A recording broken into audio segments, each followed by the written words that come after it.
আসসালামু আলাইকুম সবাইকে, welcome back to my channel. আজ আমি রান্না করব গরুর পায়া, নলা অথবা নেহারি। একটা সময় ছিল যখন এই পায়া রান্না খুব সময় সাপেক্ষ ব্যাপার ছিল। আজকে আমি প্রেসার কুকারে কোনো প্রকার ঝামেলা ছাড়াই খুব অল্প সময়ে কিভাবে এই গরুর পায়া রান্না করা যায় তাই শেয়ার করব আপনাদের সাথে। প্রথমে আমি গরুর পায়াগুলোকে খুব ভালোভাবে পরিষ্কার করে গরম পানিতে কয়েকবার ধুয়ে পানিটা ঝরিয়ে নিব। এরপর আমি পায়াগুলোকে একটি ছড়ানো পাত্রে নিয়ে নিলাম।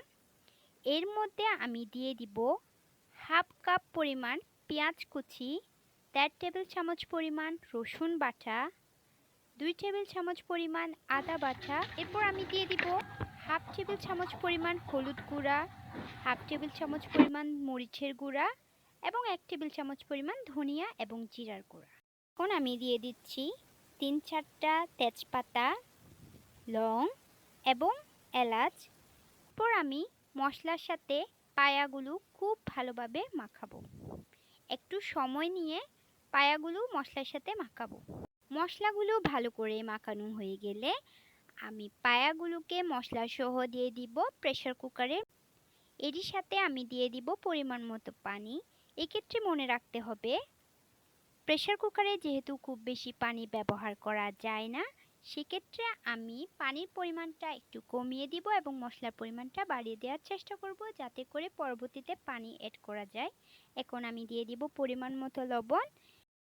প্রেসার কুকারের ঢাকনাটা লাগিয়ে দিয়ে চুলার মধ্যে রান্না করব 5-6টা সিটি আসা পর্যন্ত। সিটি আসার পর আমি প্রেসার কুকারটা চুলা থেকে নামিয়ে নিব। দেখুন আমার পায়ার অবস্থা।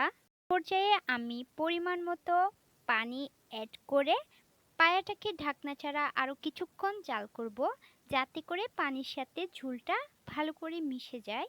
2 টেবিল চামচ চালের গুঁড়া আমি একটু চেলে নিব। আমি একটু সময় নিয়ে এটাকে বাছবো। ভাজা হয়ে গেলে এটাকে আমি এক সাইডে নামিয়ে রাখবো যাতে করে এটা ঠান্ডা হয়ে যায়। এখন আমি পায়াটা একটু চেক করে নিব যে আমার পায়াটা সিদ্ধ হয়েছে কিনা। দেখুন পায়াটা পুরোপুরি সিদ্ধ হয়ে গেছে। এখন ভেজে রাখা চালের গুঁড়োর সাথে অল্প একটু পানি মিক্স করে আমি একটা ব্যাটার বানিয়ে নিব যাতে করে এটা আমি পায়াতে ব্যবহার করলে আমার পায়াটা একটু ঘন হয়।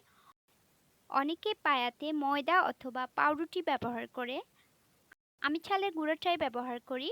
একটি প্যানে আমি দিয়ে দিলাম পরিমাণ মতো তেল। তেলটা হালকা একটু গরম হয়ে আসলে আমি দিয়ে দিব কুচি করে রাখা পেঁয়াজ, রসুন এবং শুকনো মরিচ।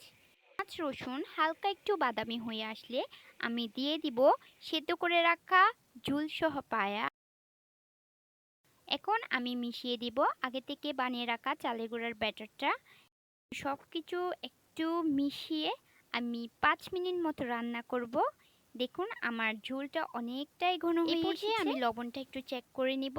যদি লবণ অ্যাড করার হয় এখনই অ্যাড করতে হবে। এখন আমি দিয়ে দিব টক পাতা, যেটার সাথে আমরা সবাই মোটামুটি পরিচিত। এটা অ্যাড করলে এটা খেতে খুব মজার হয়। তো আমার তৈরি হয়ে গেল খুব মজার, অল্প সময়ে কোনো ঝামেলা ছাড়াই গরুর পায়া রান্না। আশা করছি আপনাদের রেসিপিটি ভালো লাগবে। রেসিপিটি ভালো লাগলে আমার চ্যানেলটা অবশ্যই সাবস্ক্রাইব করবেন। ধন্যবাদ সবাইকে।